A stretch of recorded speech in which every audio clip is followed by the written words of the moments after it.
Welcome to the Rugby Bits podcast. We're here just before previewing the final week of the Women's Rugby World Cup. Twickenham sold out. It's England versus Canada, number one versus number two in the world.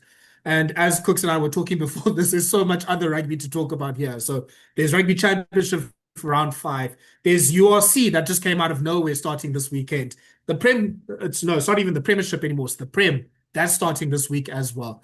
And obviously all the other stuff that's been happening. We've got World Cup semi-finals to talk about. We've got Ringo and Lions depression to talk about with what happened in the Currie Cup finals. So we're just going to jump straight into it, Cooks.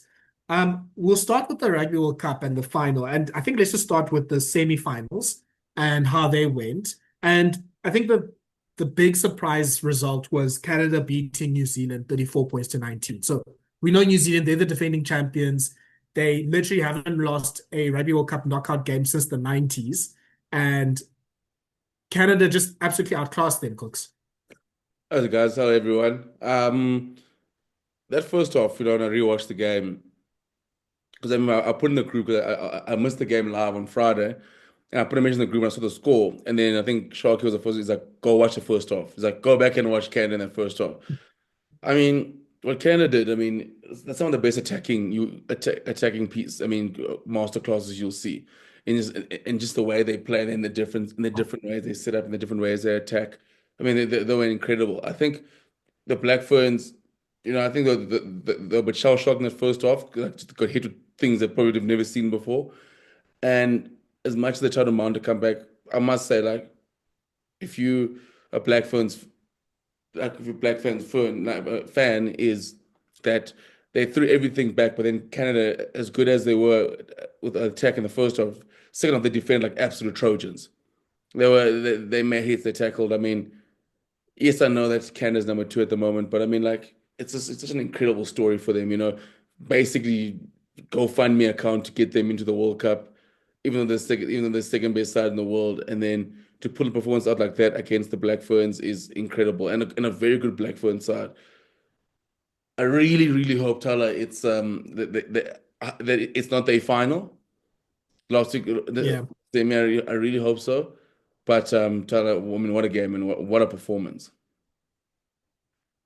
Yeah. Look, there was that video from Squid Rugby saying that Canada's pretty much the most innovative team in rugby right now. And obviously people like going against it and all that sort of stuff. But I think if you were a doubter, you saw it on Friday. Like, obviously, I don't really follow the women's rugby as much, and definitely don't have that many chance to watch Canada. But on because I saw like in the earlier games, like during the group stages and the quarterfinals, like, okay, I see the vision, but I'm also like, okay, but this team is much stronger than Australia and Scotland and the teams that they played. Now, obviously, it's going to be a bigger test when you play the Black Ferns.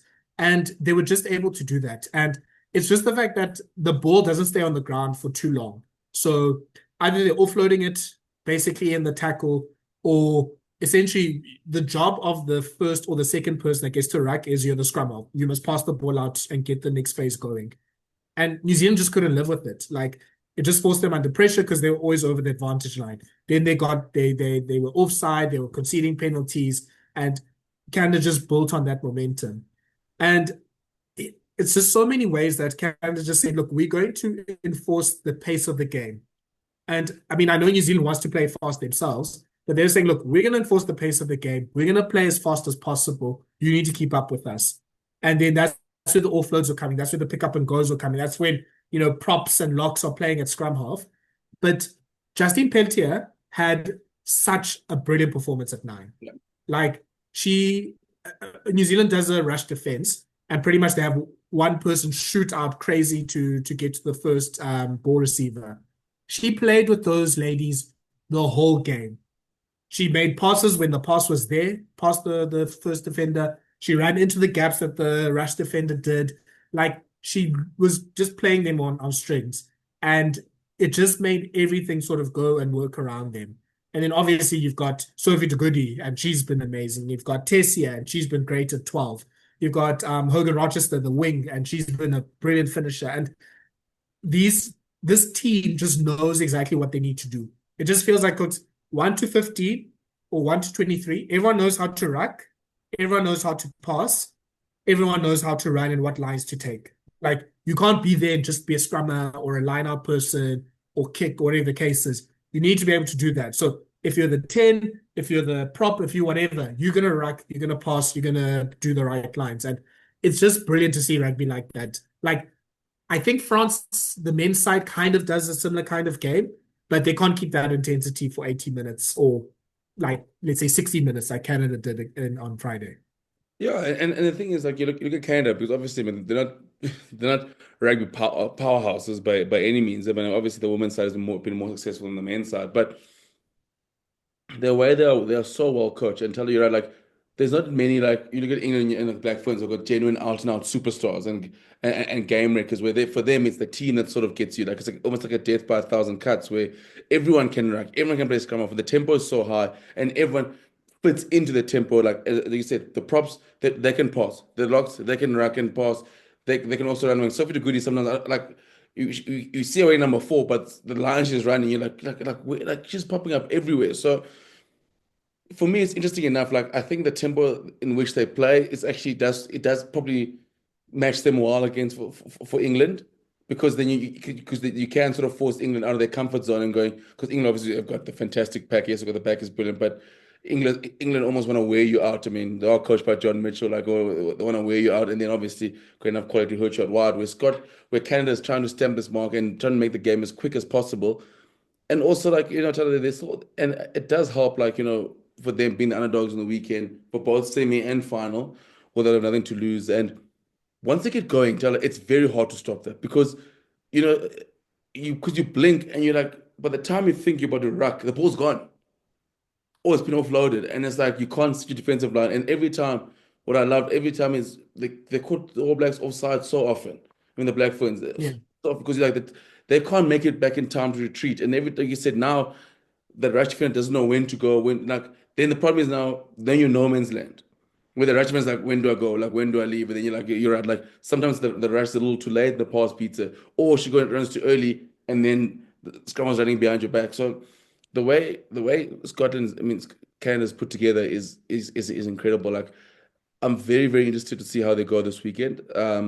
I think if you're England, though, that the best way when you face them is try your best to kind of slow it down, and that you have a pack to do it. Try to slow it down and sort of get us try to get like a sort of control the game early because like the Blackfoot, you blink, Canada will put 20 points on you like this. Then you're going Yeah.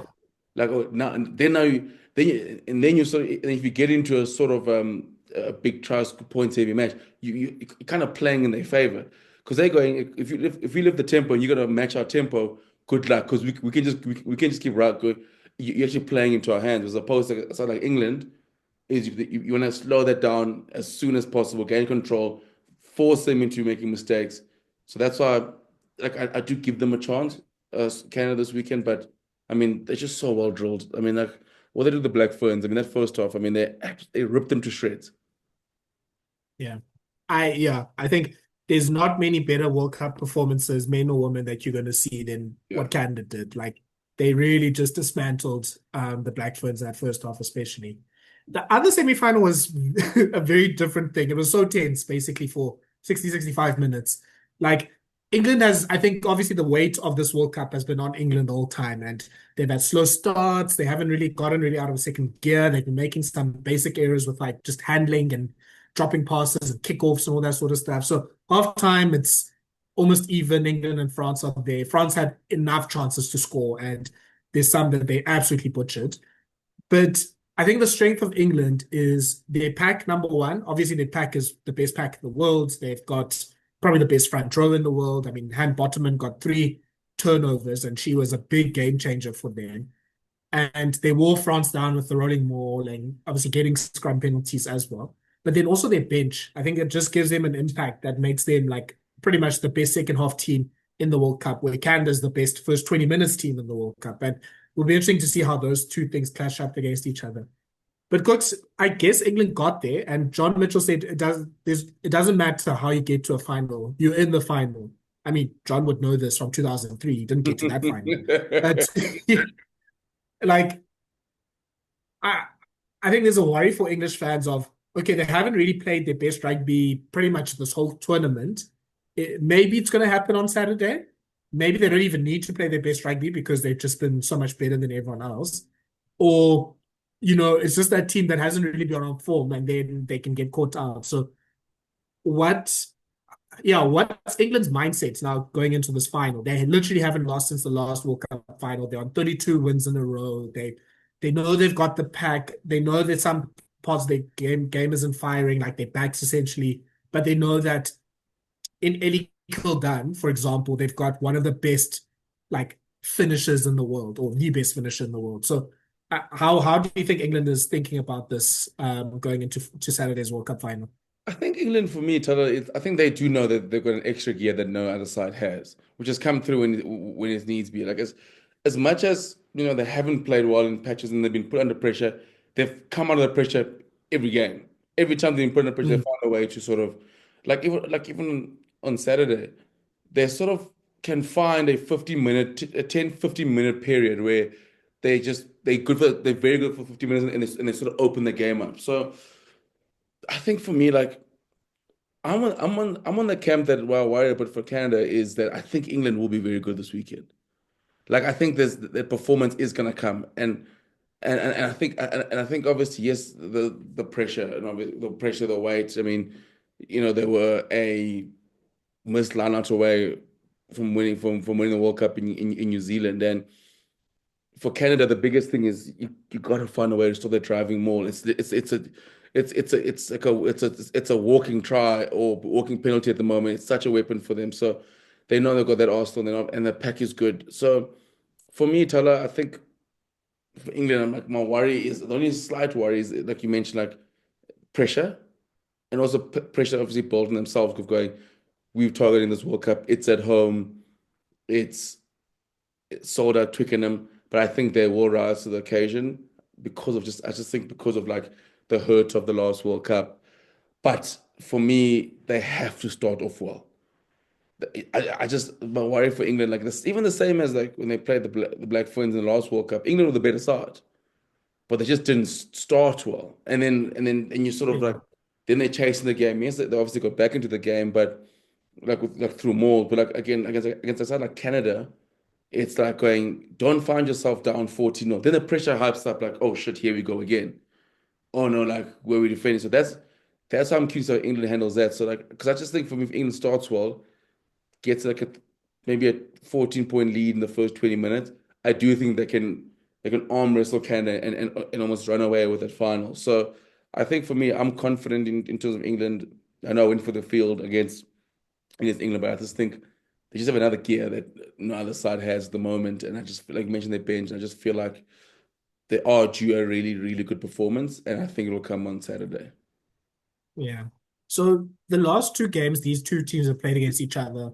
One was WXV last year. So both of them follow the same track. Another one was the last World Cup in the semi-final. Halftime, Canada leads by a few points. So they are usually ahead at halftime.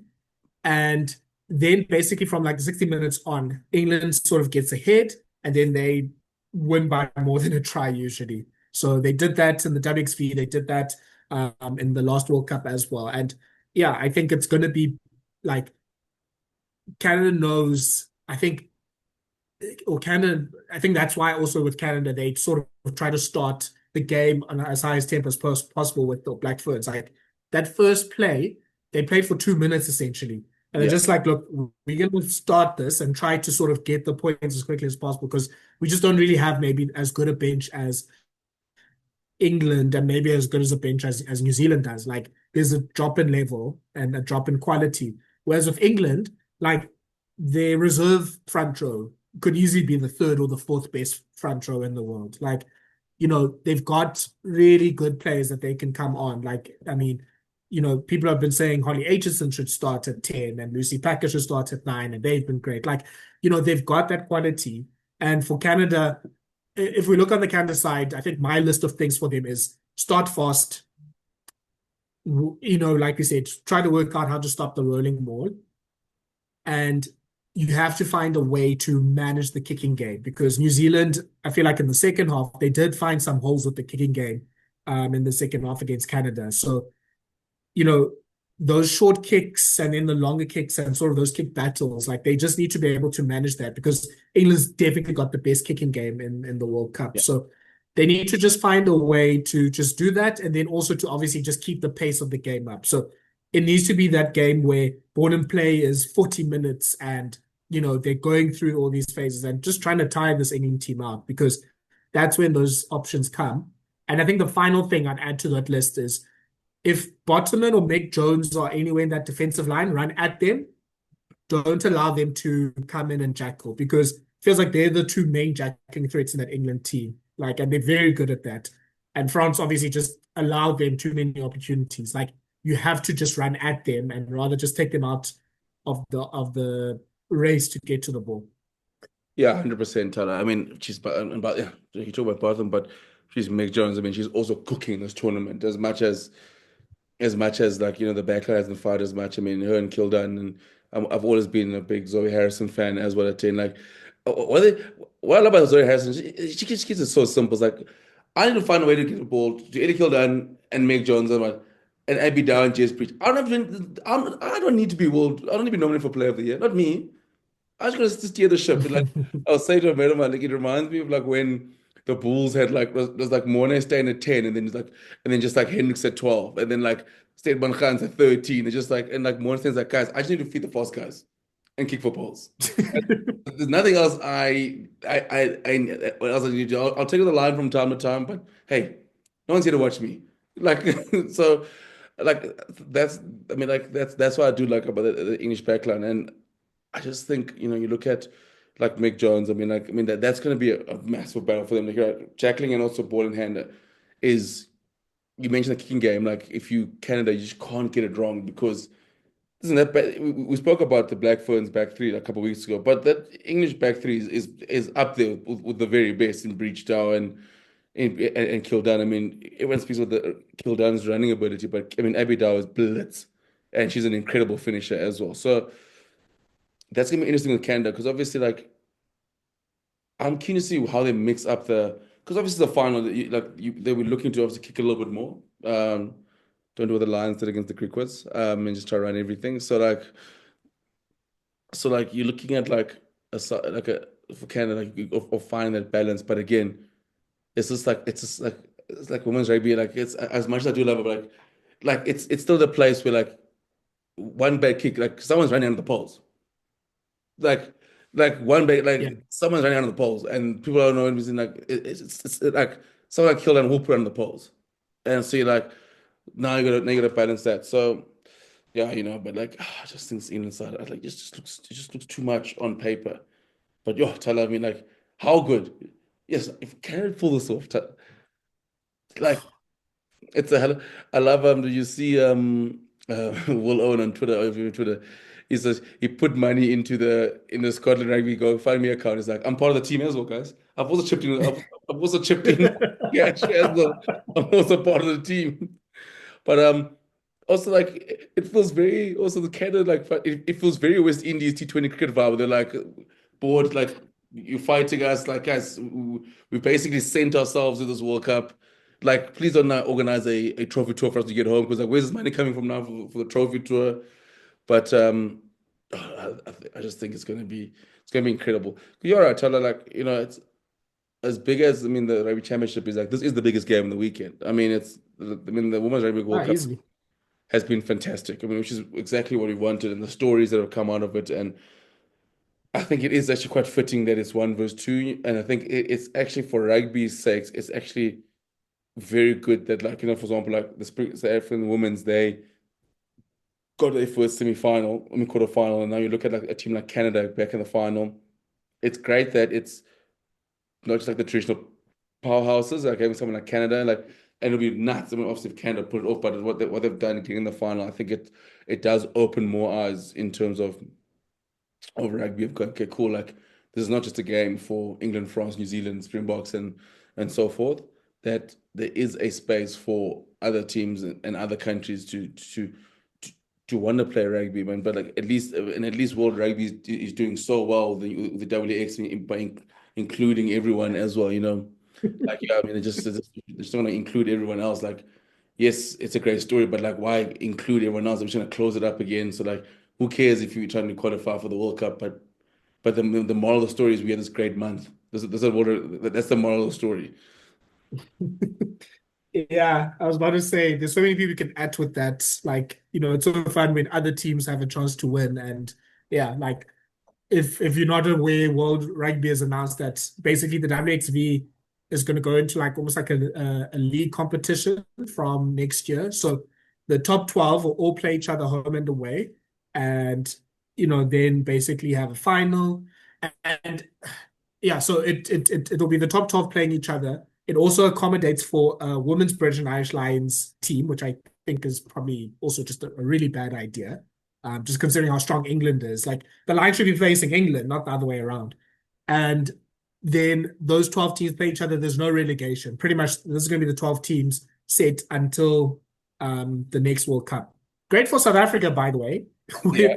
Us and Japan are massive winners. Yeah. We get to see Goede here. We get to see Georgia Miller here. We get to see Bottoman in South Africa. Like as a selfish South African fan, I'm pretty happy, to be honest with you. That's what I said to you off camera. Rugby now at the moment, it's about getting your own.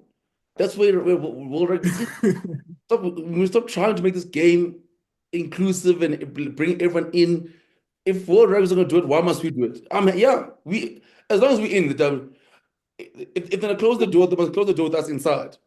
Like a different story if they're closing me outside. We're like, oh man, like now we're 13th. Now we're like, oh jeez, like this now, we're gonna get all the teams coming down. It's gonna be fantastic. All the teams, like imagine what Georgia Miller, Ellie Kildan. Oh man, Icon, Stacey Walker. Like, see, like that's the best part about it because we inside, we inside.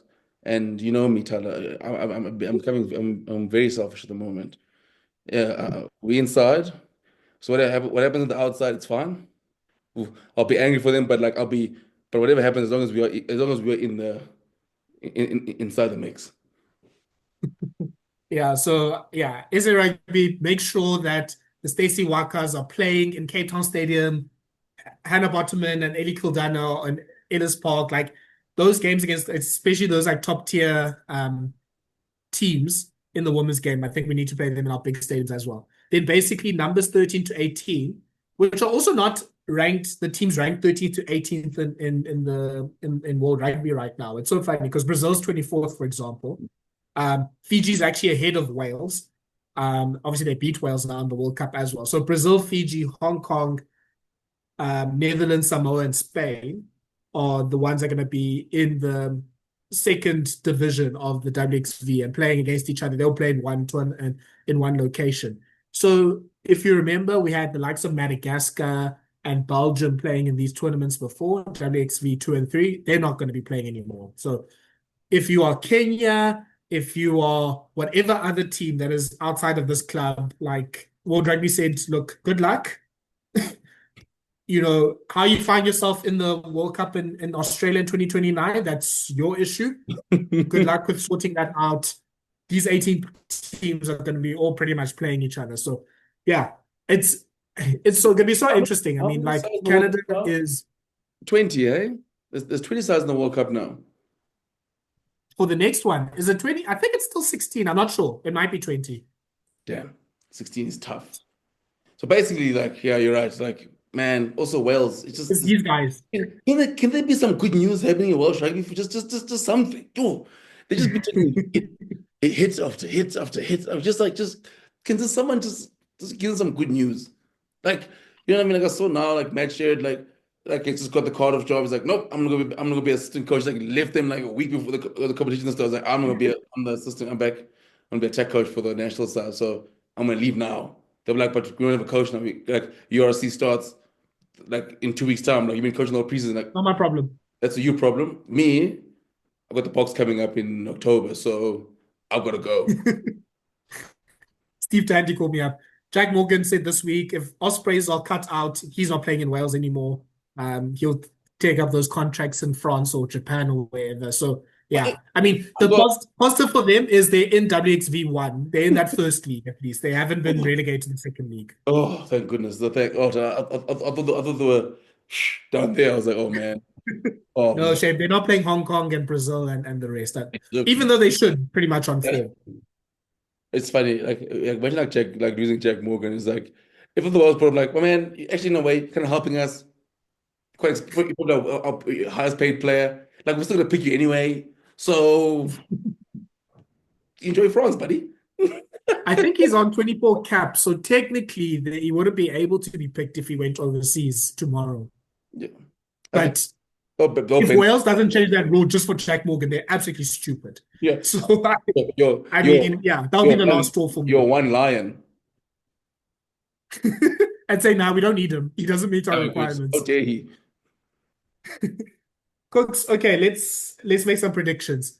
Okay, just very quickly, I mean, and I said Brazil now. New Zealand versus France. Obviously, France are in now. I think it's their ninth, third and fourth place playoff.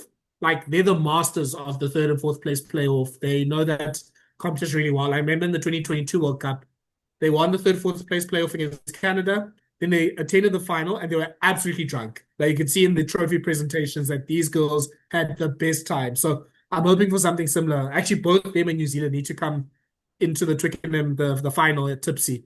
Yeah, Um, yeah, look, I think New Zealand's going to take this.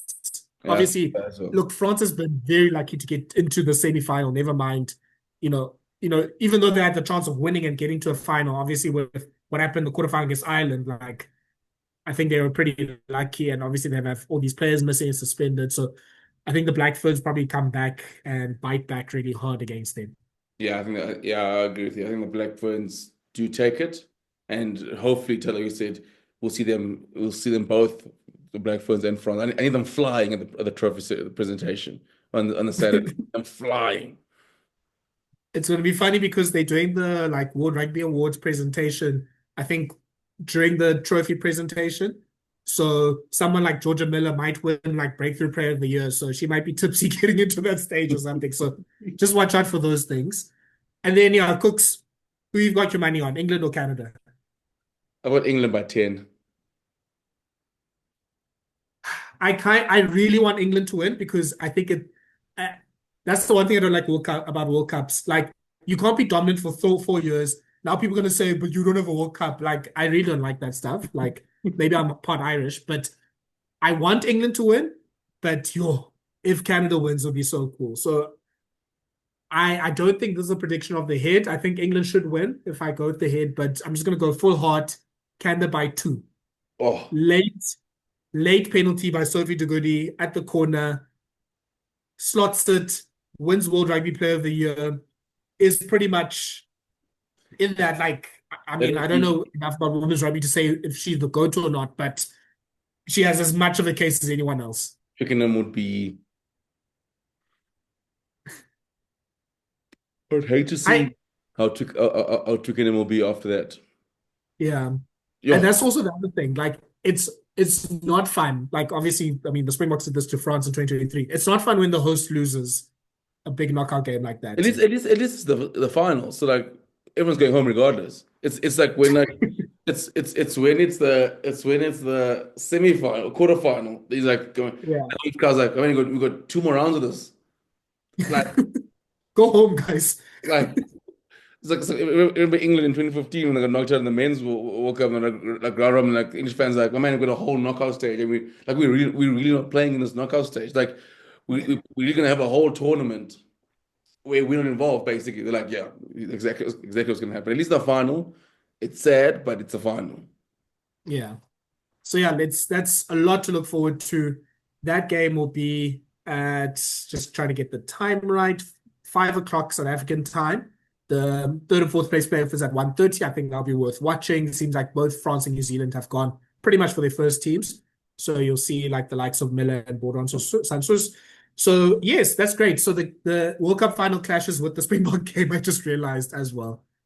Yeah, I know, but I mean, Because, nothing makes sense in world rugby. course, I mean, exactly. Nothing makes sense. I'm pleased because I'm working in the Springbok camp, so I'll be in Durban. So I'll have to do a dual role of watching on my phone and then watch the box live.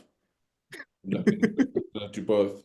Don't know how I'm gonna get it because I just know like I'm not gonna make it to Sunday and not like if I record and watch like I can't shut off social media because my job is social media. I gotta post stuff for the game. So, like I can't Yeah. like be like I'm gonna wait till when I get back to Joburg at Sunday 1 o'clock and then I watch the World Cup final like without knowing the result. So that's my worry.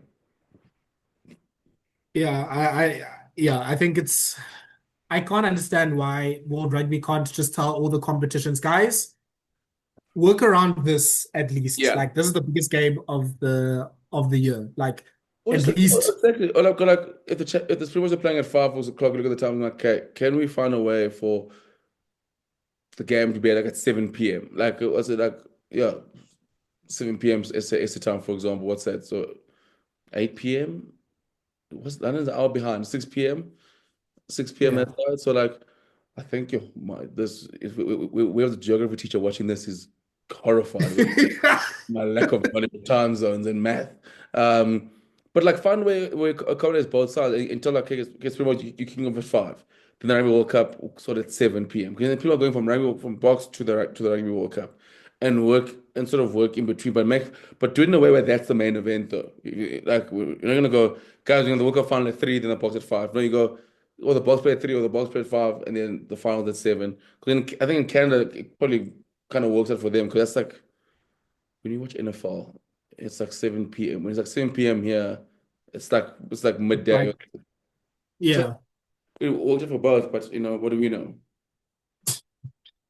Let's go to then the Rugby Championship. So surprisingly, almost, the Springboks announced a pretty similar team to the team that played in Wellington. So minimal changes. The likes of Etzebeth and Dialendi are back into the 15.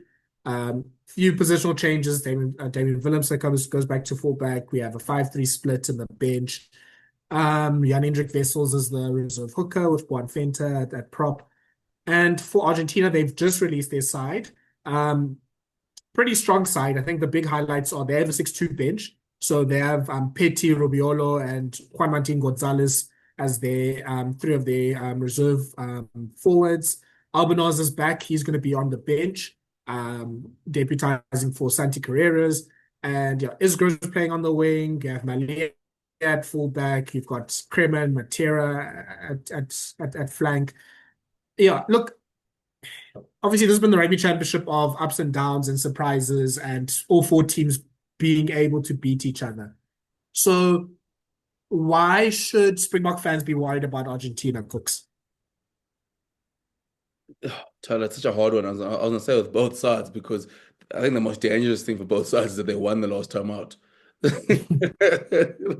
Tyler, I think the reason being for Argentina is one, they probably the moment their backline is probably the most on-form backline in the competition. I mean, the rugby they've been playing. Hey, Santi Carreras.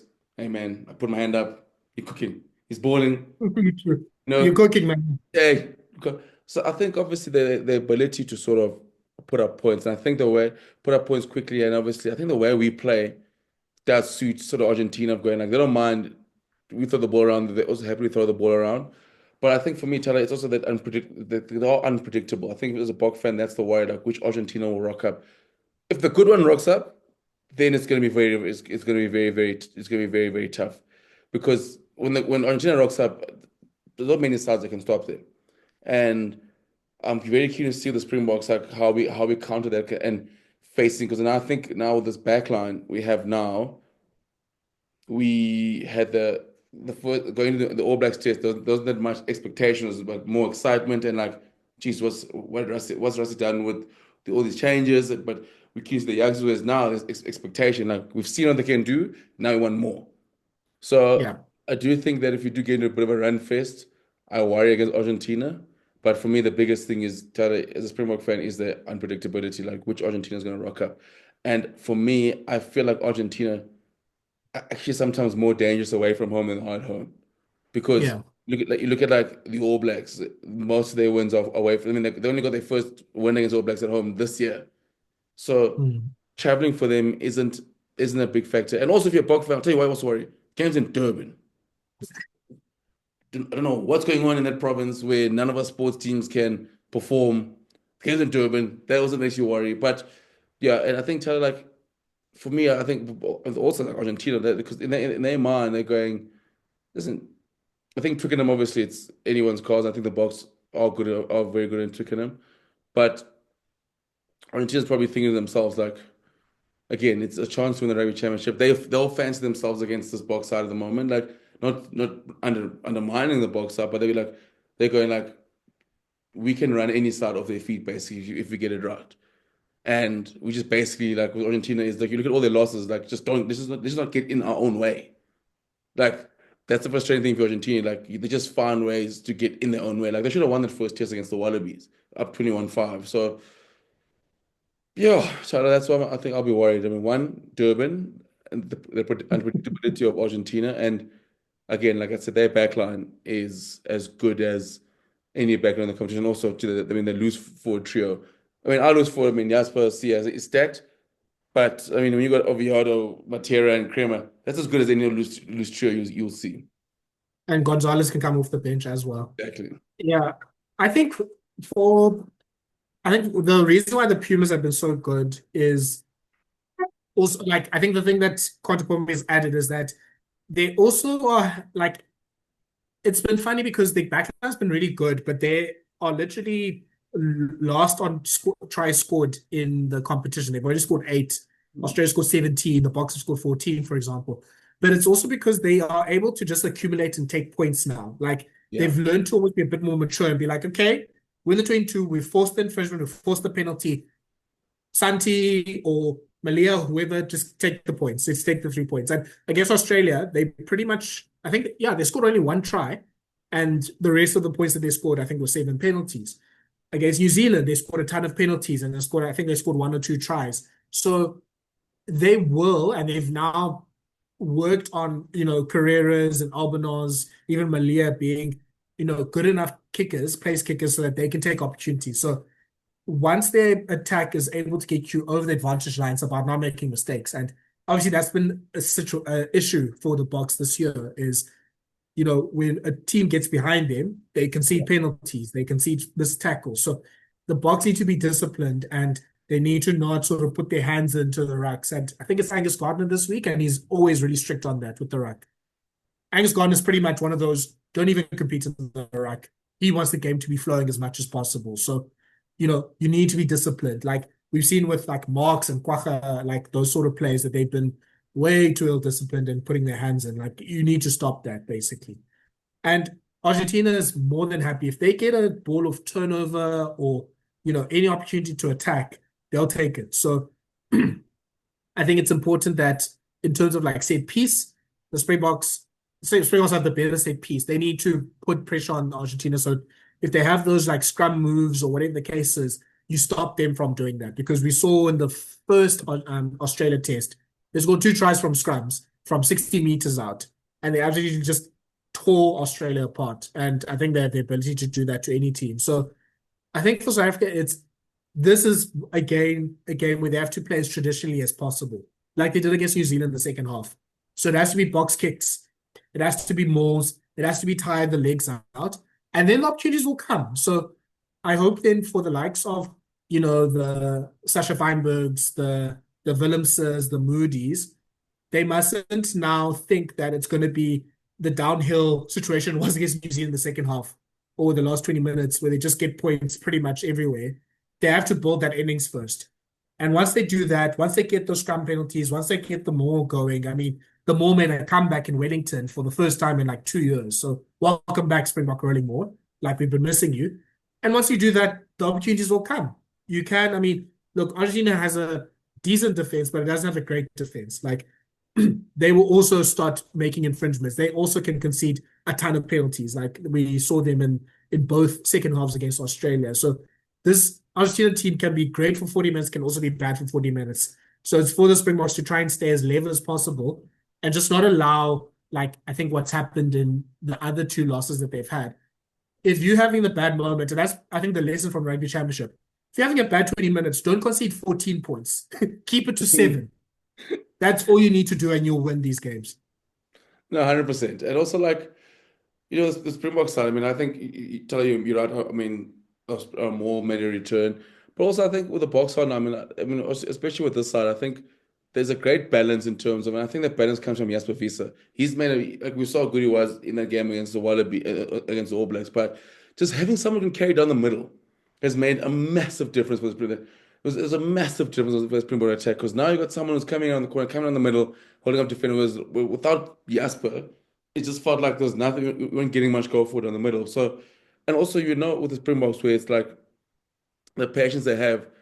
And I think because Argentina, I mean, like they crumble under pressure and they'll give away penalties and cards. So we know that. So, but and the thing is, then you got to get them into that place. And patience is not their strongest suit.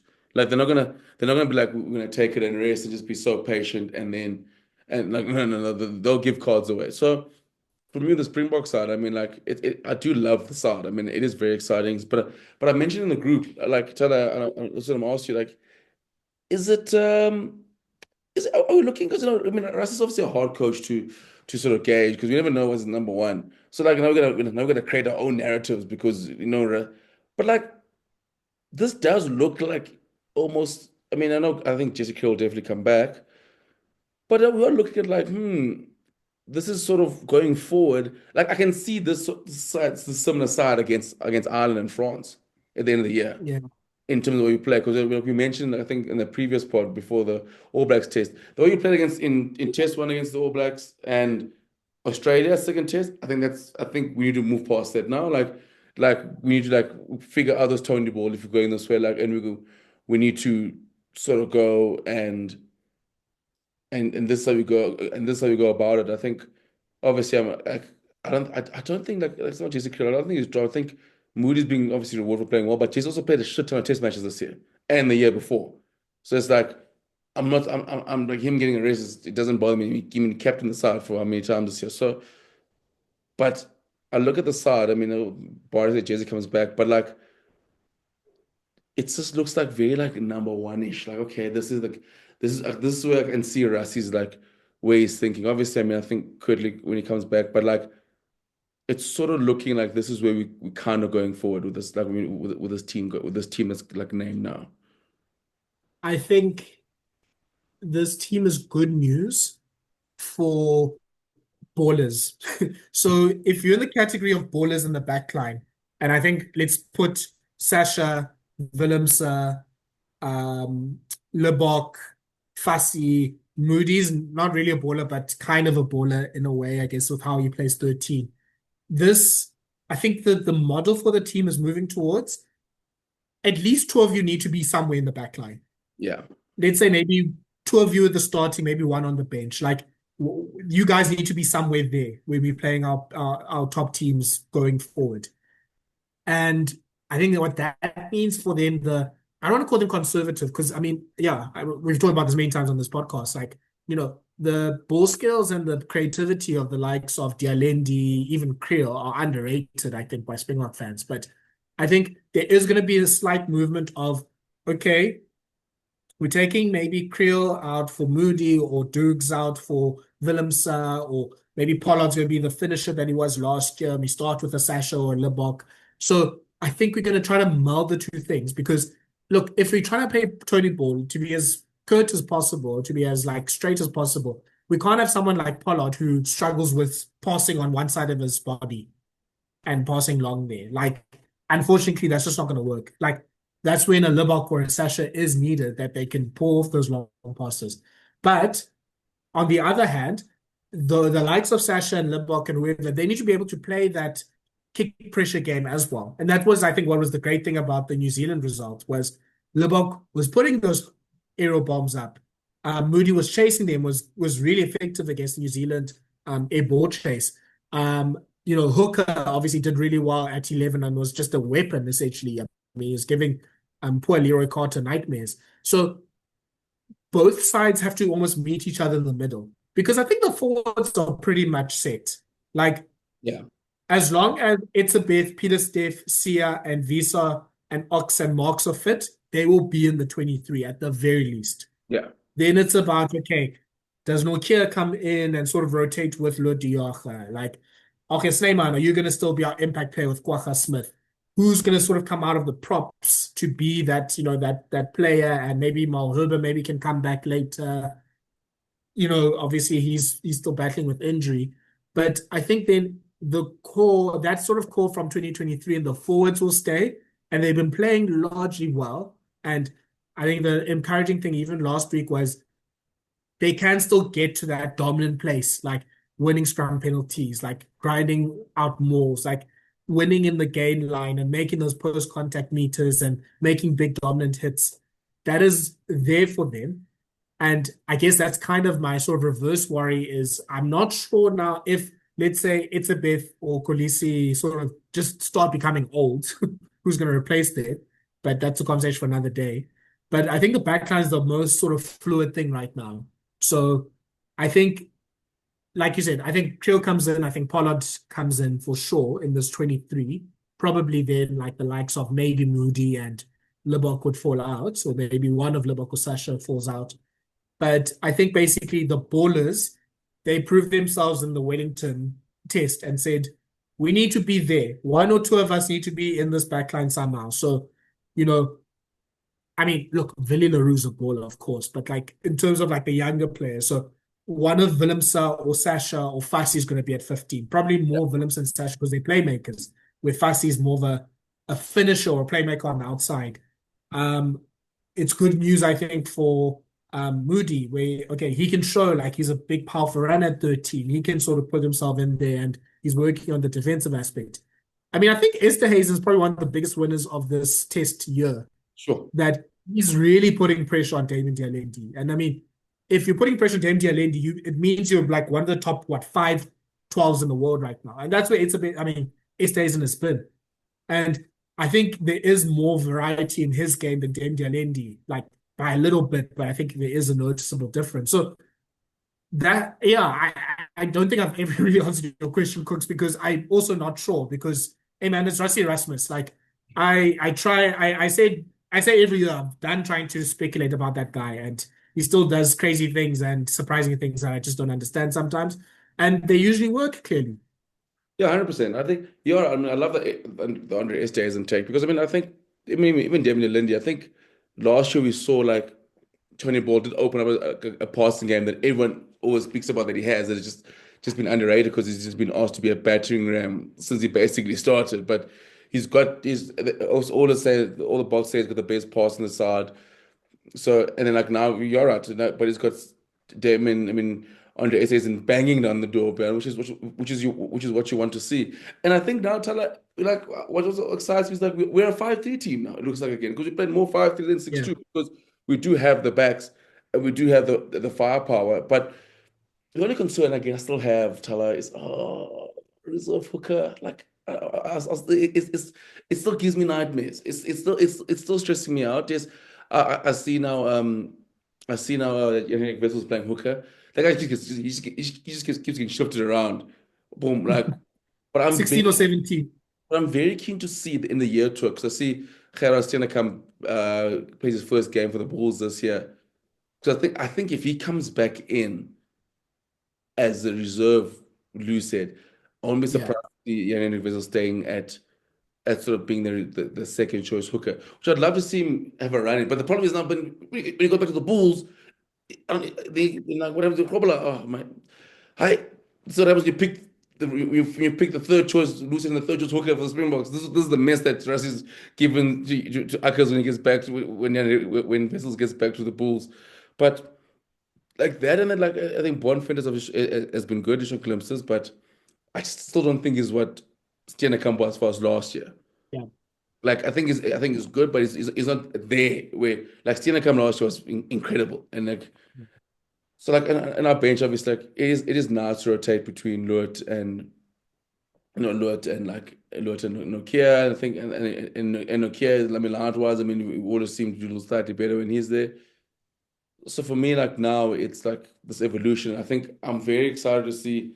Obviously, I'm as much as excited to see this weekend, but I'm excited to see how we do when we're going to go to Europe and how we're going to play then because we got France and Ireland and like then like I think I think you hit the nail on the head where it's like it's going to be horses for courses. Like it's going to be games where I Yeah. need to pull out of the bench. There's going to be games. It's like this is a Marnie day off the bench, or Sasha to be off the bench to cover 15. And I was very interested to see if I mean, Jesus, I touch wood. Sasha stays on the field, but I'm very Oh, goodness. I'm very keen to see like how Rassie uses Marnie off the bench and who he changes him up with. Because obviously now you got options to play around with. Mm. You can go for Sasha to 15, Marnie still goes to 10, or straight swap Marnie and Sasha, or so there's options to play around with. Obviously, I think the Estays and obviously is in there for Dougs or to play flank. um, so I'm very keen to see like where Marnie sort of fits in. But the most important thing, I just want to see Sasha. I want him to play 60 minutes in the test match. Oh, that's all I want to see. I don't know what we need to do to that man's head and shoulders. Like they need to be protected somehow. Like I don't know if we just need to get in those classical 2000s short shoulder pads. I don't know what it is. Like obviously, just Sasha's body's just In not a week, really you must like wear those. holding up a test rugby at them. That's so sad. With those NFL like red jerseys, like the quarterback, like you don't touch me in the week, and then helmet with like the scrum cap on top. It's like this is Sasha's protection. Yeah. The problem is also this man wants to tackle everything. Like he's so eager to be in every ruck, in every tackle. Like he was fighting the All Blacks in the first test as well. Like, yeah. But I think, yeah, like I mean, Sean and I talked about this last week. It worked out for us in a way that Lebok and Esthuizen came into the game relatively early because I think in the first 20, 30 minutes, there was obviously that problem of Sasha, Willemse, and Moody just never played with each other before. Yeah. So, and they, I mean, combined, don't really have that much test experience or rugby experience. So they were all trying to find each other. And, I think slowly but surely, obviously, Lebok played World Cup knockout games for the Springbok. So he knows he can sort of dial it back and do the, crossfield bombs and, allow the nine to cook. And he can sort of rein his game back in. Like it's there. I think that's what was frustrating about the Ellis Park Australia game is, okay, Marnie, we are under pressure. Hold, rein it back. And obviously that didn't happen. And Estays obviously gives us that sort of direct thing. Although Willems is able to sort of make line meters off on the gain line, Estays is also able to do that. So yeah, I think it just shows maybe Cooks, and maybe this is my theory, is we I've always said we've done 6-2 because we had the four best props or four of the best props in the world and four of the best locks in the world. That was the reason to do 6-2. That was why it was an advantage. But now we don't really have the four best props. We don't really have the best locks because now pretty much all those best locks are now over 30, except for Nokia. So it opens up the 5-3. And I think in that age range of 20 to 29, I think our best players are backs. So John Cardinelli, he's a great South African, right? He did this nice article on Rugby Pass, just sending out the age profile of the Springboks. And basically it was like, if you sort of break down the age profile of the box in terms of like age groups of like 20 to 25, 25 to 29, 30 to 33, and 33 to 37, or 33 to whatever, like most were kind of good in the backline for most positions all through those age groups. The forwards can get a bit dodgy. Like props are sort of falling off. And I mean, look, literally one of our props might be banned now for the next 2 years. Like hookers, yeah, we don't even need to talk about the hookers. Like locks get a bit get to become a problem. Even our loose forwards on, there still some question marks around them. So I think the talent is at the back. So why not? Why wouldn't you have Sash and Willems in your 23 when you can have them or Moody or Esther Hazel? So yeah, I don't mind it in that sense. Yeah, I think And yeah, sorry, just one more thing, Cooks.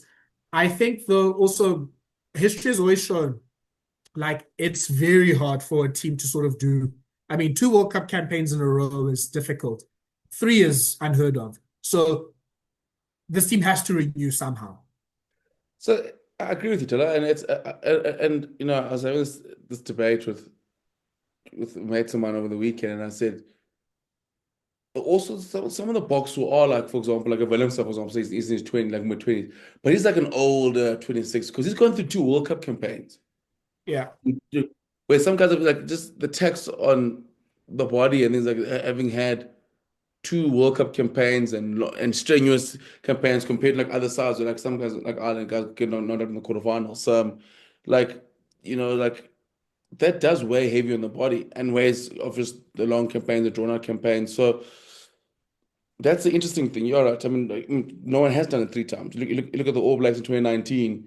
Similar players, I mean, changes were made. I mean, Steve Hansen came back. They were good between 15 and 19 again. Obviously, they weren't as dominant, but I mean, but then just hit a wall against England. Again, like that's the thing. It's that balance of finding. Like you look at that stage, like a Kieran Reid, for example, just you could just see like he was not he was still good, but he was not the level of where he should have been, or the level he was. Where Tella, you mentioned, remember we talked about like some of the guys where you're like they can hit that 10 out of 10 high ceiling, like we mentioned like a Marks or someone like that, where it's like he's still got the best player, best hooker in the world ceiling that he can hit. But then also, but now like he's almost operating at like at 6 or 7 because again the guys are in their 30s and Yeah. but he can still go. But now this is where he is, where he's 6 or 7, he's still good, but we know where he can. But like it's the problem is now is like when is he gonna hit that 10 out of 10? When because even like look at the series against the All Blacks, he was good, but you're like it wasn't a vintage Marks performance. You're like, oh man, he's playing well, but you're like, it's not like because like for example, like it's not the Marks that like takes over a rugby game. You're like, this oak is but again, it's that's the thing. So like, which makes you worried. Now you're going like, what's it going to look like 2 years down the line? So I love the way. I mean, obviously, Rassie knows he's got to interchange, and also and Taylor's got to interchange early, which is also I'm like, I would love. I would love to see like, especially with Fussy gone. I would love to see Quinn Horn in the mix. Just let's get him in there. Mm. And I think he's a perfect replacement for Fussy because obviously like another sort of out and out outside finisher. And someone I think also will add something different to our backline as well. Like not to play like maybe one of the tests, you like give Conor a chance, especially like if you're moving towards going, if you're shipping Veli out, let's get this guy in. Well, now he has time because it does look like Fast's injury is quite serious. So let's get him in the mix. Maybe throw him a test match against Japan, see how he goes at 15. Like those are the guys I'd like to see. I mean, scrum off like Koba's right now is just like guys, me, I'm not done. Me personally. So like, Koba's I right can't believe it. what I love. And the thing is, I mean, the year started, we like Grant was the starting nine, and Grant's been fantastic. Cooper's came in as like, guys, I'm not done. Sorry, I'm back at the Stormers. I'm at the Stormers. I'm back in South Africa. You guys think I'm retiring? No, no, no. I'm here to fight. And he has been he's been great. So like Yeah. those are the guys like which is great. Like it builds like nice depth. I'm glad to see that Mone van den Berg is in. I'm keen to see that which role he sort of plays. Is he going to be Yeah.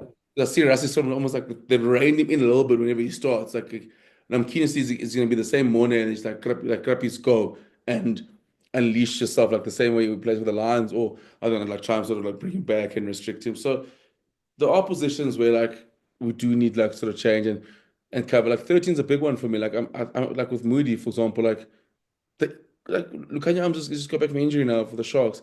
But the stage we're like sitting there like guys, if Chelsea goes down, what are you gonna do? Yeah. So now at least now it's great to know that there's Moody playing well at 13 and pushing Chelsea. Like, okay, now you got two options at 13. Yeah. My dream is for Ethan Hooker to play 13, but like oh, John, I just want him to play 13 so badly. Just get him back. I just want him to play centers. All I want to see is Ethan Hooker at center. That's all I want to see. But he's playing too well at wing. That's the problem. I need him to have a disaster clause in the wing. Not this weekend, like for the Sharks. Just be like, low stakes. Just be like, this guy can't play wing anymore. He needs to play center.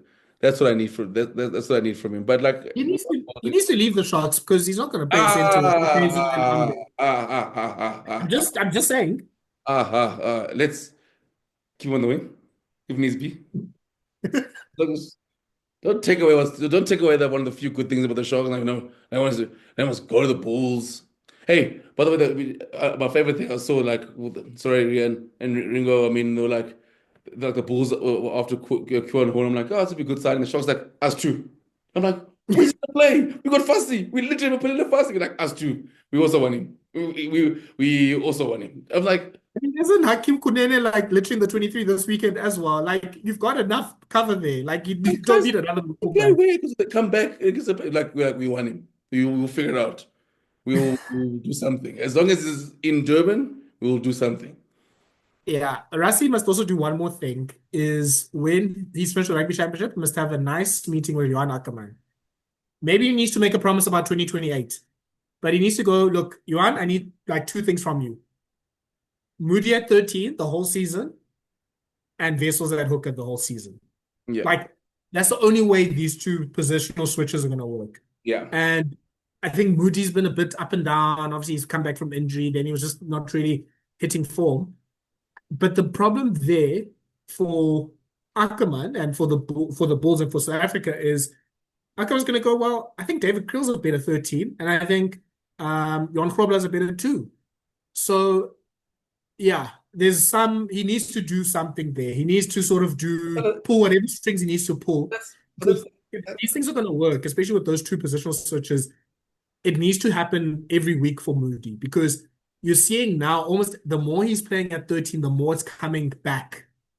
And then obviously, like he'll go back to 14 if Creel comes back into the team.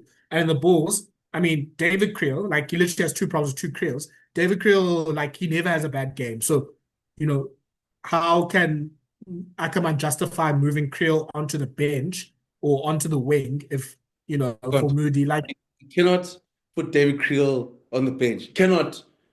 so what happens now? Oh, He needs, remember, wasn't it? Can Rassie please pick the first choice players from the unions so we can avoid this? This would work as well. Remember when New Zealand, I think New Zealand rugby had that power that they could move someone to another Yeah, franchise. yeah. Yeah, Just go, you play for the Highlanders, buddy. Like, good luck. it's like when like Sunday Bulls like I'm gonna go to Auckland and play with the Blues. Like Blues where you're going to Canada. You're going to cheese. That's what you go to Auckland when you feel like it. But you're playing for these guys. But you are because like, I think Moody does unfortunately like him probably like needs to go to like a possibly a Stormer side, Right now, or like we can start at like 13, but because that is the dilemma. Because tell them like my thing is like, how do you not play David Creel, who was in the dream team last year in the URC was cooking. Well, I don't know why he's going to Springbok first of all. Like we'll start there. Like, I don't know what more this guy must do. Like, did Jake say something better than the Rassie? Like, did he say like maybe probably. like they don't add value in the camp? I'm like, I mean, David Krill, I'm like, I don't know what more that guy needs to do to become a Springbok. And also, it's like a utility. It's like, oh, this guy's perfect. Rassie loves guys who can play multiple positions. He's like, I love all of them except for you, buddy. Like, that's where I draw the line.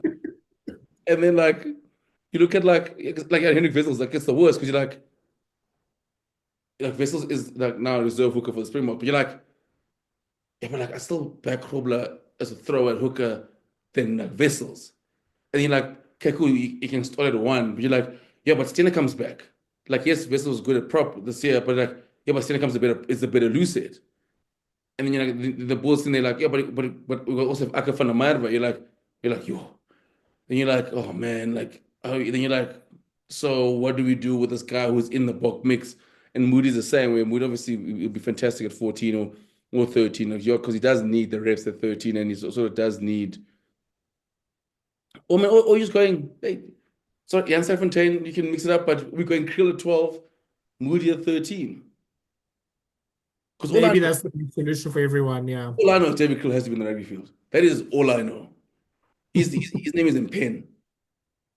Yeah. Wherever he plays, he needs to play. Like, I fully agree. He's so good. Yeah. But we literally bought Janssen, like the Bulls bought Janssen for because we need that person to get us over the gain line because we had Harold Forster basically last year. But that's a conversation for another time. Just finally on this game, I think basically for the Boks, scrum, get the scrum penalties, use the kick chase game, put Argentina under pressure, you'll win this game. But if this becomes too fast and loose and you give the Argentina back three opportunity to counterattack on you, and you give Argentina the opportunity to attack on you, you're going to be chasing shadows. You'll be chasing Chocobaras and Sinti and Isgro and Carreras the whole day. You don't want that. And with Argentina, they're that sort of like type of side that the more they tackle, the better they get. So you want if you're gonna be Remember, attacking, be remember, effective, get the remember points. really looking at visas like, I got 10 on that guy this weekend. I'm putting 10 tackles in. Criminal just make 20. All criminals do is make 20 tackles. That's what he wants to do. 20 tackles, two of them high. Like that's what credit is about, basically. But yeah, Cooks, yeah, I mean, this is South Africa has the best chance to win the rugby championship. They've got the home game, then they've got the London game, which is effectively a home game. They're probably the most likely to win two times. Mm. But yeah, it's Durban and it's Argentina. So I wouldn't say I'd be 100% confident. I think it's like a 60-40, and Argentina definitely has a chance to run the party here. Yeah, I'm going Box to win, but I think Argentina definitely get on the party. I just can't wait to see John Cruz Malia live. Because that guy, if he's in the mood, see, that's the problem with Argentina. Is like when they're in the mood, they're just like, there's nothing you can do. Just like, guys, this test match is going to be 35-30. That's what's going to happen now. And you better hope you can hold on because like, otherwise you blink and they'll run away with it. I mean, like, to be fair, I mean, like, remember last year, we were up 20 odd nil in the 20 minutes and then we Yeah. end up losing it. I mean, you can ask the Wallabies what happened. They fell asleep in Argentina. I think Argentina scored like 50 points in a half against them. So, yeah, I am nervous, but yeah, I'm still going. I'm actually going. I'm quite high scoring. I think the Box will win like 36-28 or something like that around there. Yeah, I almost think the opposite. This needs to be like a 22-18 game or 22 like 10 game in the box win easily. If it gets to the 30s, I think that's Argentina probably wins this game. That's And also yeah, hope also Durban, please don't do your humidity thing. Can we at least have some ball and play time? Like we don't need the balls knocking on every 2 seconds. I mean, the nice thing is there's no rain. It's 26 degrees or 68% humidity. Damn, that stupid place.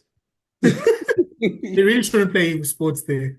Cooks, let's go through very quickly the Bledisloe Cup. Cooks, do you know what time the game starts? Let's just start 7 there. o'clock. Like, you know what, like, this is why New Zealand as a whole, like, need to be shut down. Just why? Why is the game at 7 o'clock? Why is it moved 2 hours earlier? For what reason?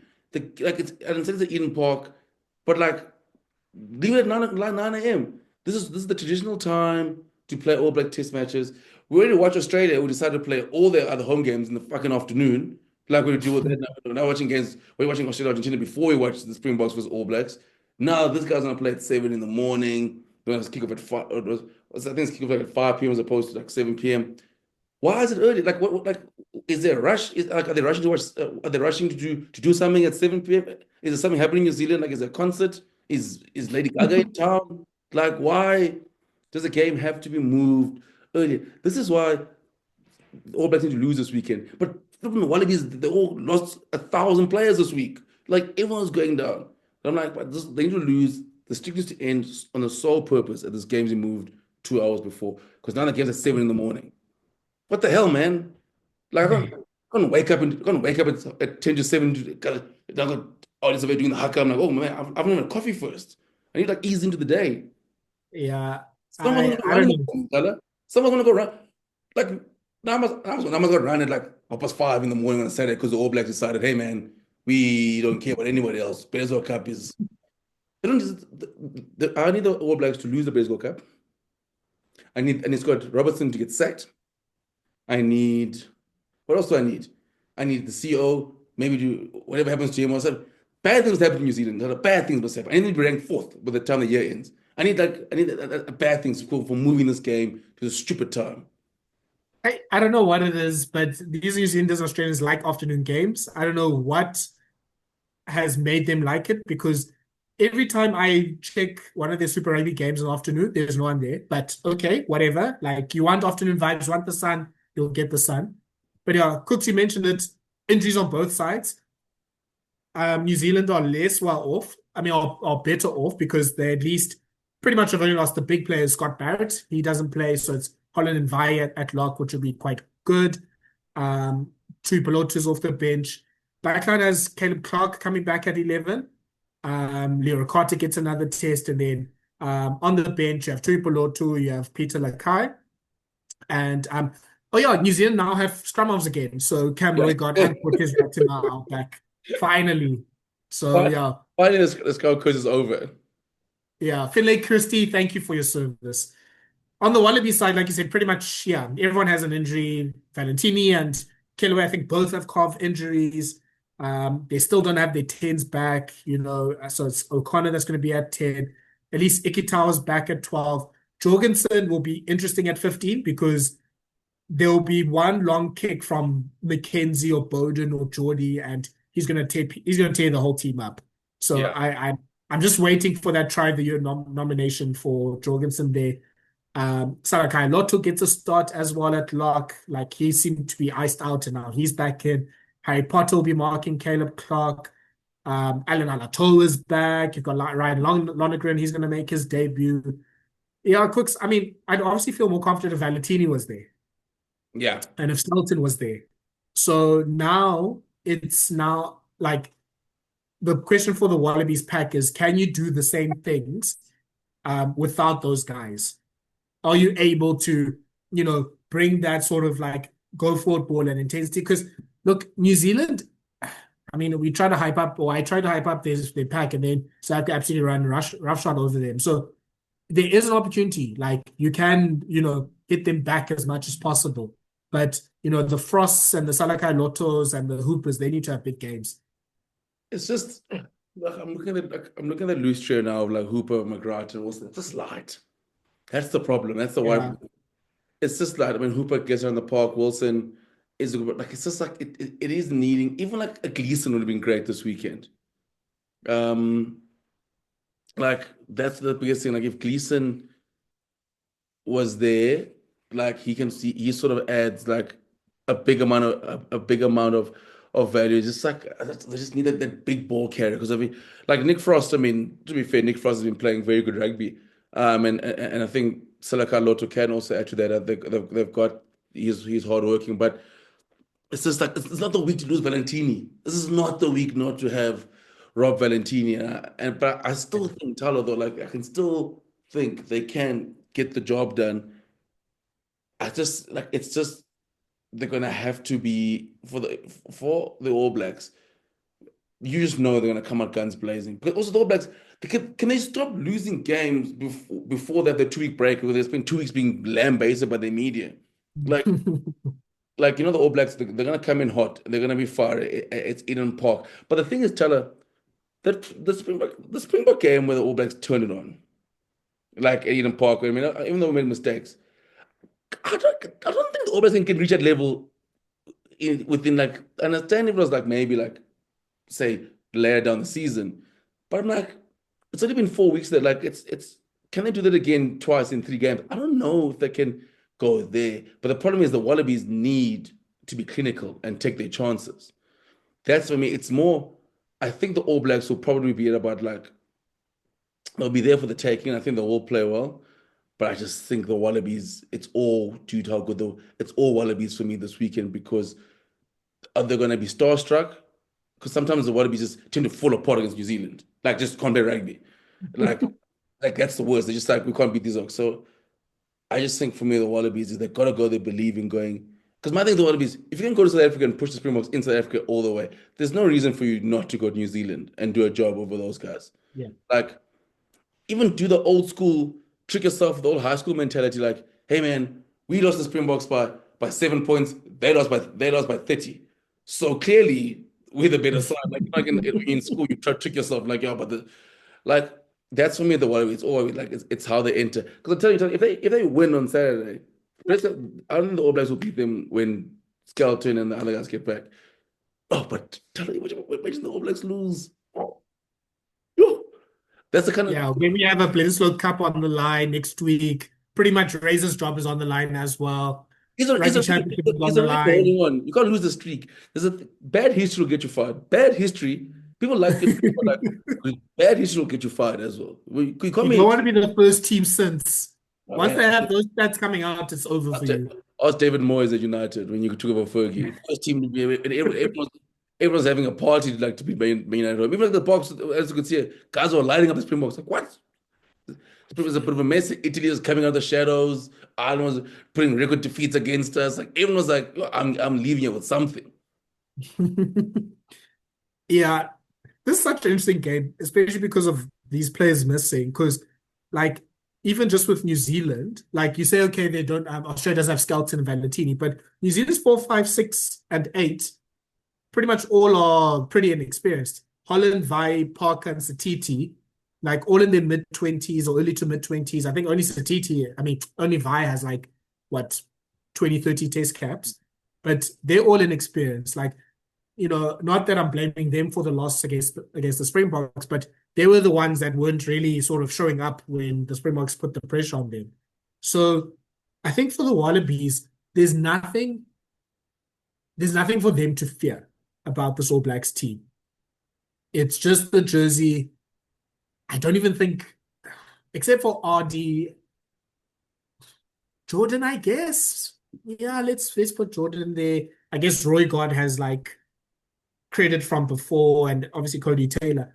There's not the other big players aren't playing on top form right now. Like Yeah. Boda's been iffy. Damien's been iffy. We've been talking about Geordie. I think he's been not great, I think, since he came back.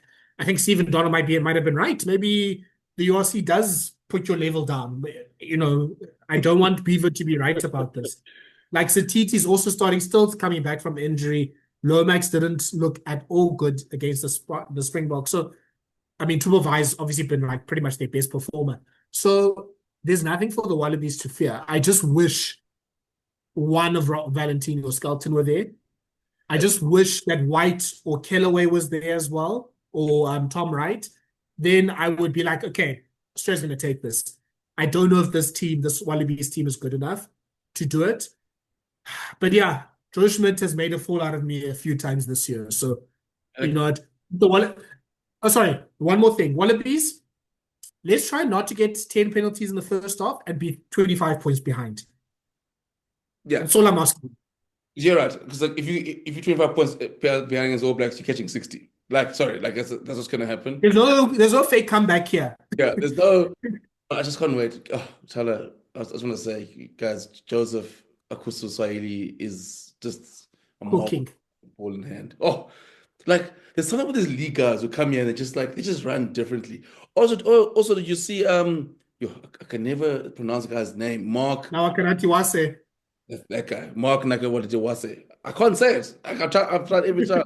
I see it looks like he's coming back to Union because him. Everyone wants to join now when things are hot. No, no, and I'm happy for them to join. Hey, come back, come back, come back, come back, come back. Because I mean, like he comes back in this next year. I mean, you're throwing him at like 14 or 11. Wait, so then the back line is Gordon, Lionel Olesio, we'll work that out later. Ikitau 12. Carter Gordon is also linked to come back. The boys are coming back, Tyler.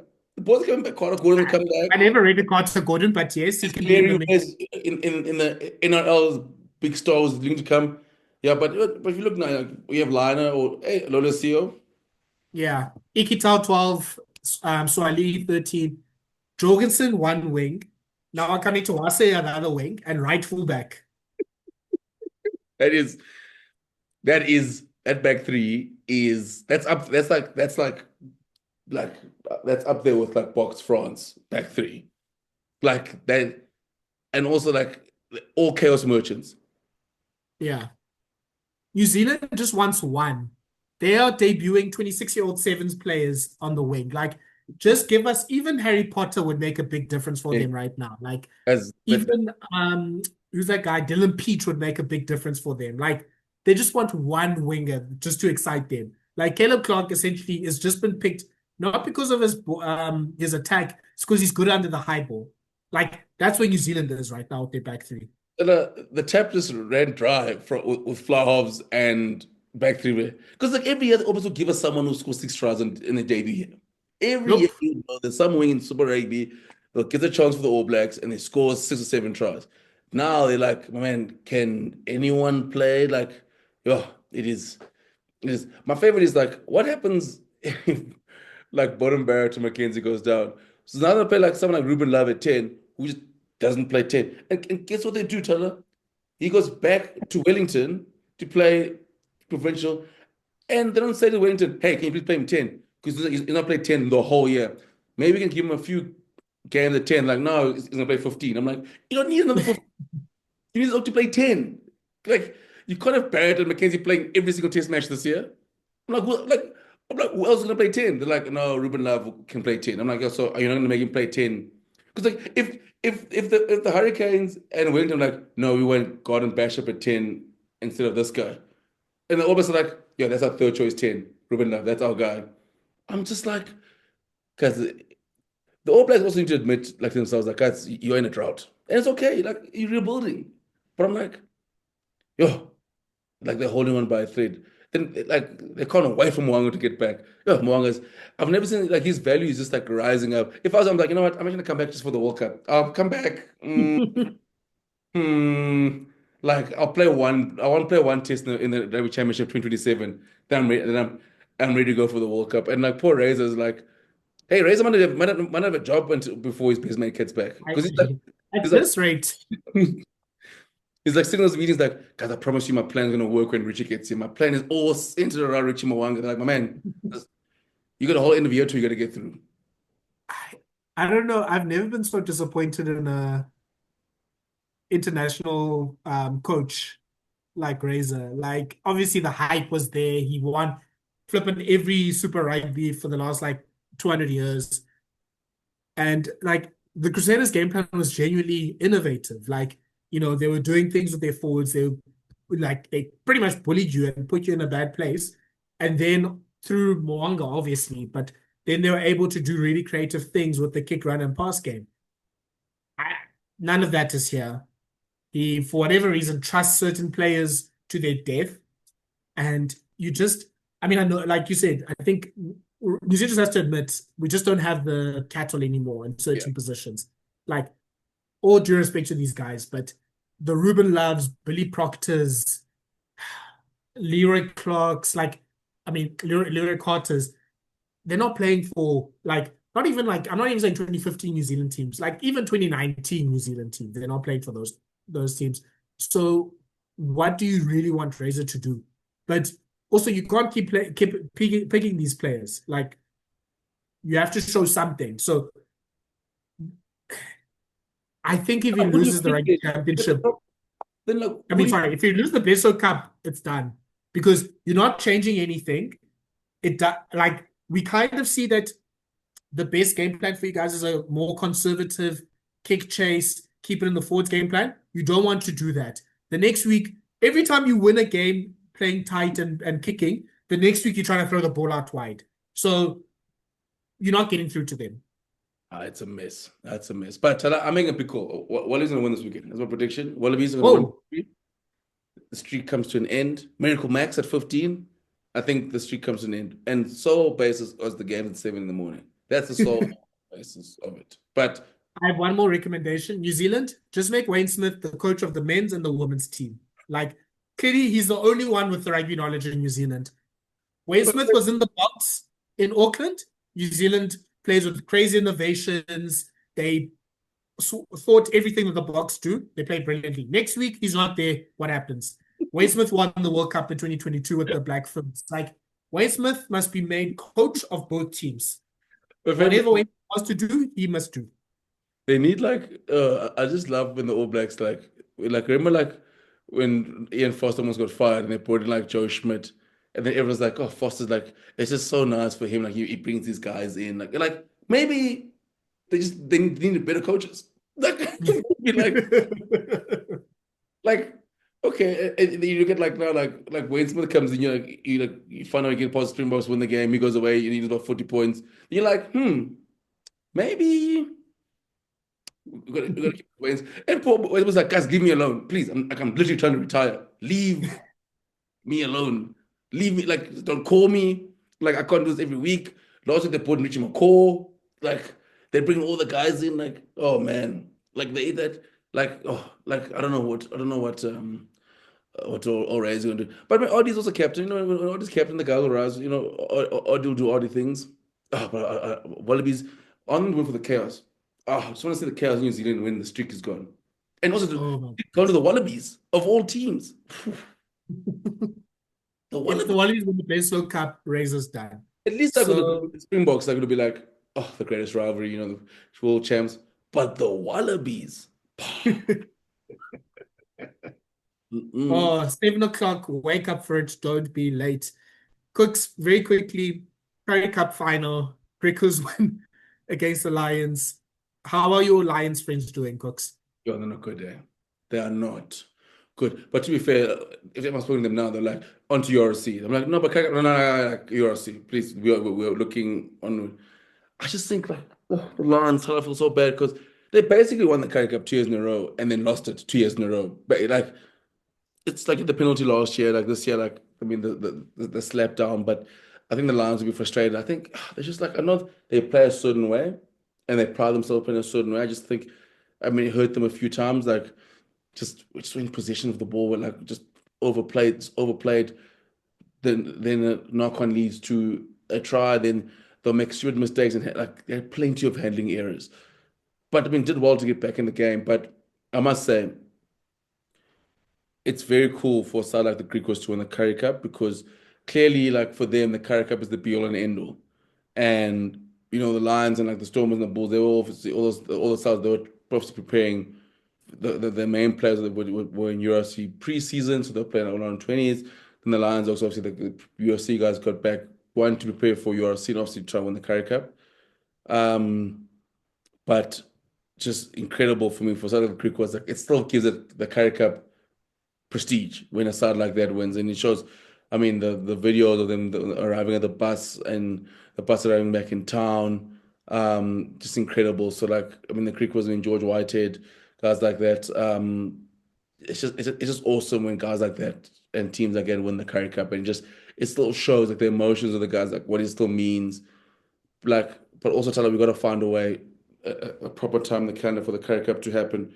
Like you can't have like 8,000 people in a Curry Cup final. Like, that's not on. That's we got to find a way to get the Curry Cup at the right time, make it relevant again in the calendar because it still means a lot. It's still the oldest rugby competition in the world. But yeah, shout out to the Greek and if you're a Lions fan, I just don't know how you. I don't know what else. I don't know what I'll be doing right now. I don't know how you do this. Look, number one, also the Curry Cup can't be just your warm-up for the URC season, guys. Like, that doesn't put the competition in any respect. Yeah.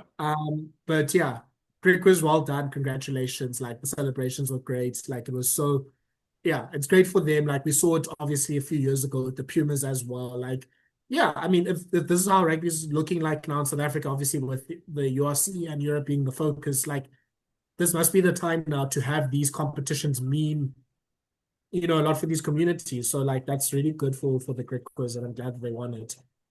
Um,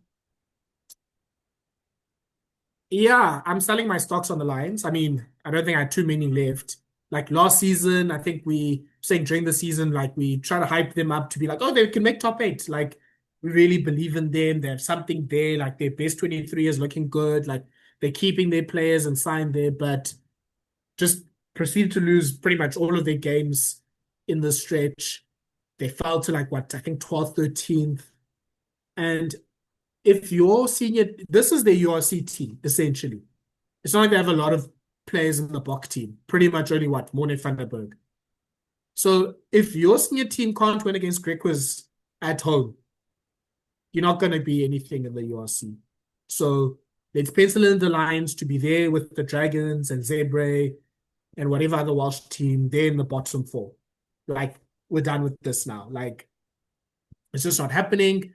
I mean, like we talked about earlier, Horn might be leaving, Tlabakanye might be having a suspension.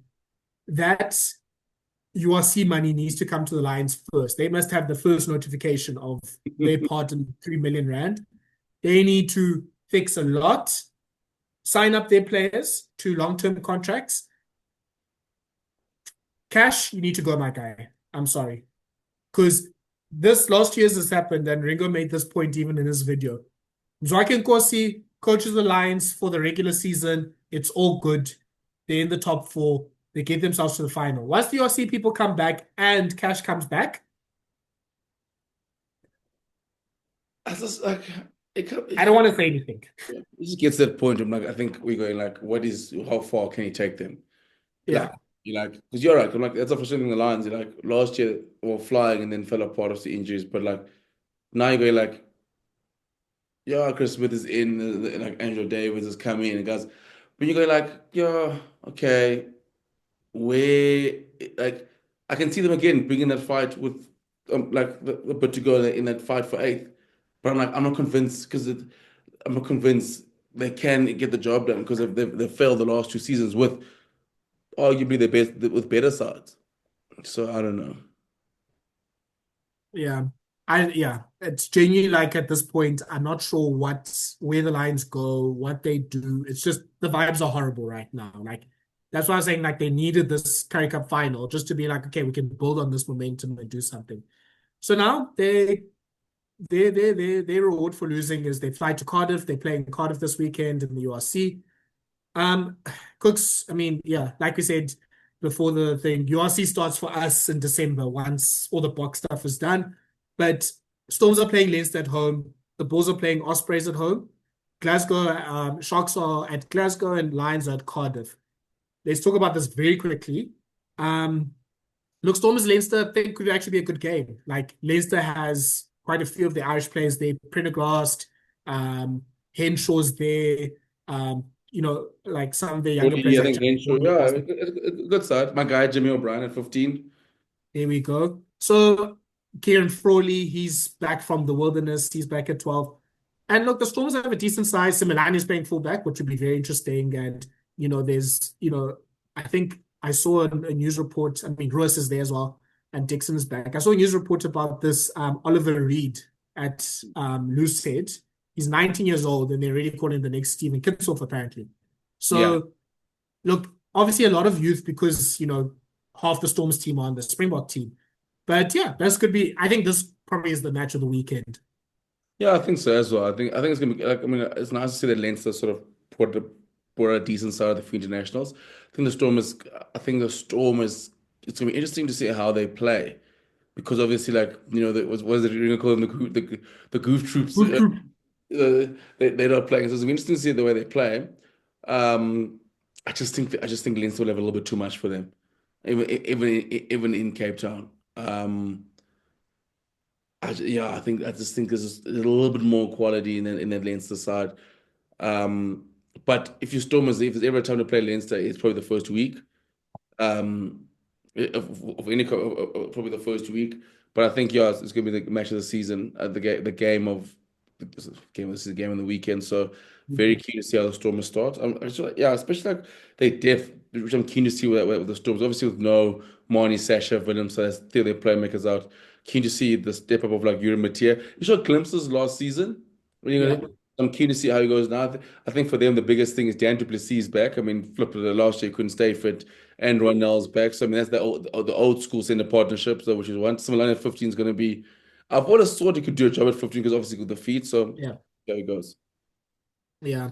I mean, that bench is interesting for the Stormers. You've gone from Oliver Reed at 19 to the likes of Clinton Swart, what 30 something. Ron Ackerman makes his return back to South African rugby. Diavo Duvenage is still playing rugby somehow. So yeah, there's a lot of contrast there. So then the Sharks, they're playing Glasgow also on Friday night.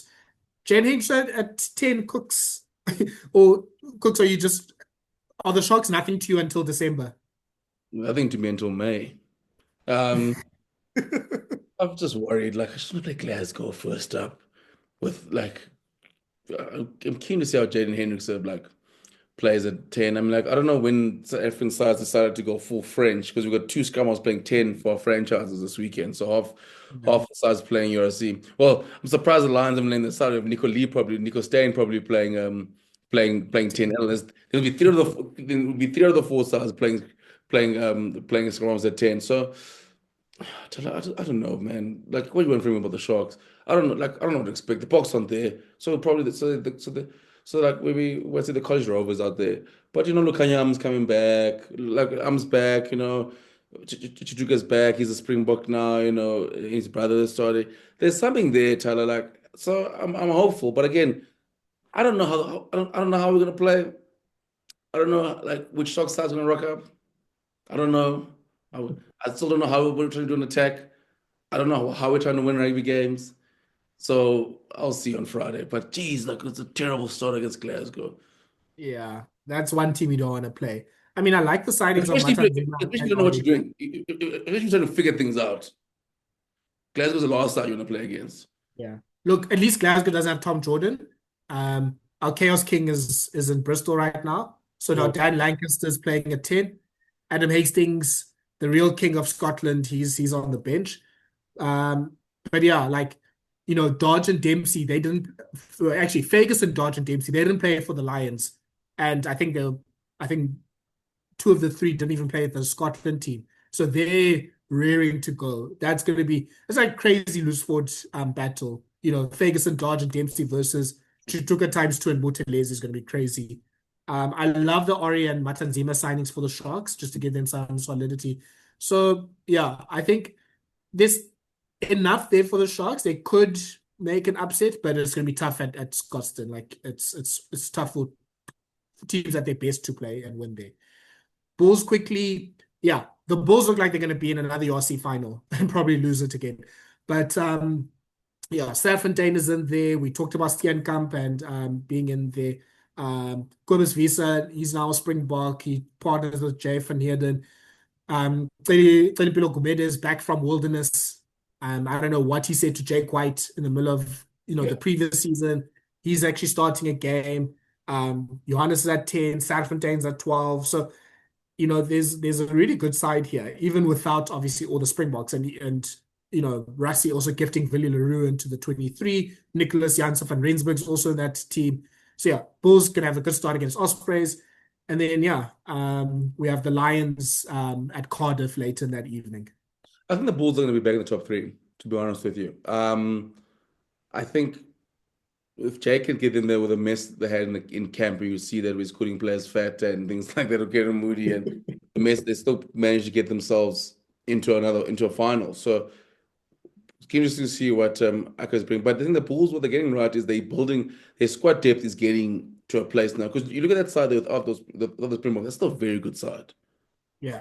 That is still up there in the top three, four of the URC. So I do think that for me, the Bulls will probably still be top three. I think Akers will be good.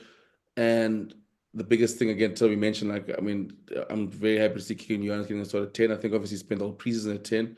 Just strange that the Bulls didn't go looking for another 10. Like you think like they've gone and feel another 10, but even like they've gotten stronger. I mean, like having Papier and De Vet is as good of a scrum of crew you can have than anyone. Like Yeah. Stella comes back, Krobler comes back, and then you got Kubas Visa. Like, do you know what I mean? Like, it's still a very strong pack, and you still got to add you still got to add Nokia, still got to add Vessels, you still got to add Moody. So there's still Springboks that are already and waiting, good on the bench. So I think Bulls will be top three. Lions, I don't know, I just can't see them.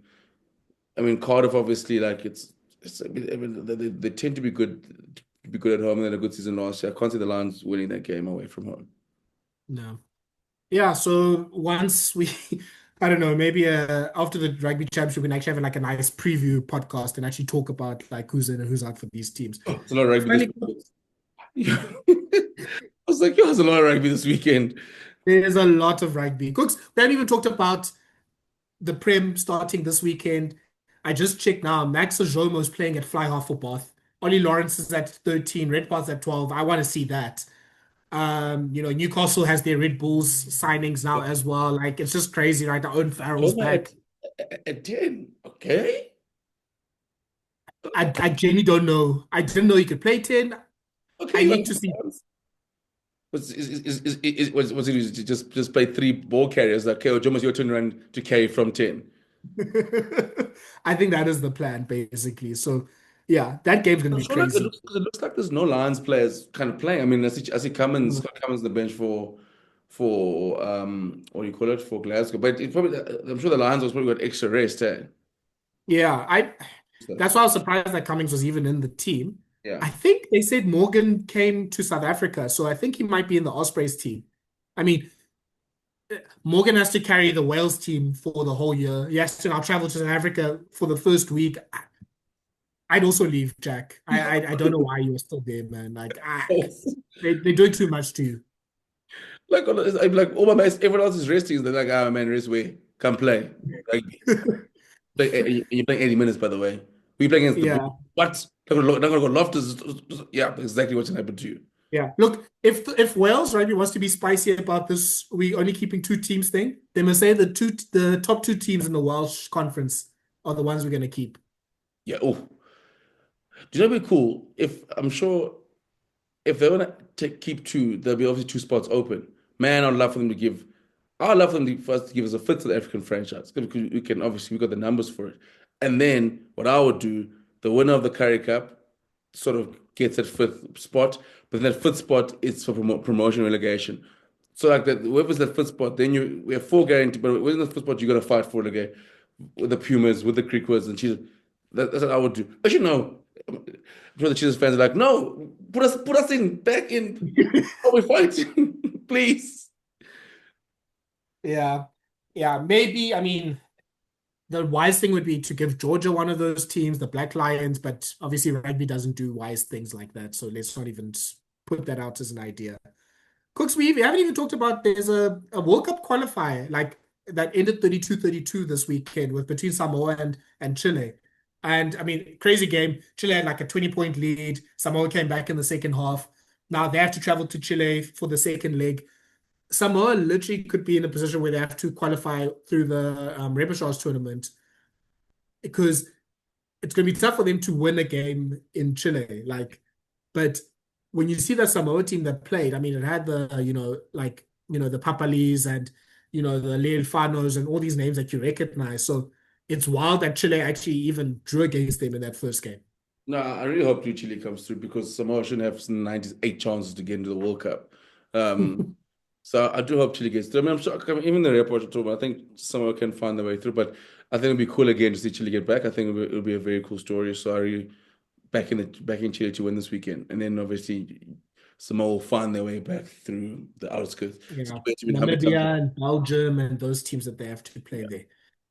Yeah, so look, if you are a rugby fan, there is more than enough rugby for you this weekend from Friday to Sunday and all over again. Like, yeah, didn't even talk top 14, didn't even talk Super Rugby Australia. Like, there's literally more than enough for you. But the main thing is 5 o'clock. If you're South African, the two main games are all at 5 o'clock in the evening, which is great.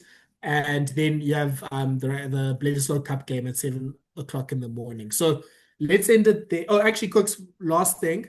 We saw the nominations for Breakthrough Player of the Year and Women's Player of the Year, which is actually Women's Player of the Tournament because Goede and Georgia Miller only started playing 15s rugby in July. So I don't know how they're the three nominations for Player of the Year when they only started playing in July. But you know what? Okay, I'll allow for Goede because she's the GOAT. But I World Rugby's been doing the Dusatoa thing again. Yeah. You see, how can you be like it's the number women's test for the rest of the year now? No, literally. Oh, okay, interesting. But I mean, it's so tough because like if they're both, I mean, they're both breakthrough players of the year, but they're also like both also the world player. There was like, if I was like, well, okay, maybe just put them in the world player of the year. Let's find other breakthrough players. I would love for because then like you was hoping like one of them win one. Yeah. I mean, yeah, so for Player of the Year, it's Sophie de Goede, Meg Jones, and Georgia Miller. I think I'd probably go to Goody there, but Yeah. Meg Jones has been fantastic. I would not be unhappy if she won that. Then for Breakthrough Player of the Year, it's Georgia Miller, it's Braxton Sarson McGee, and it is I'm just not getting a name from the Fijian team. I think Namani.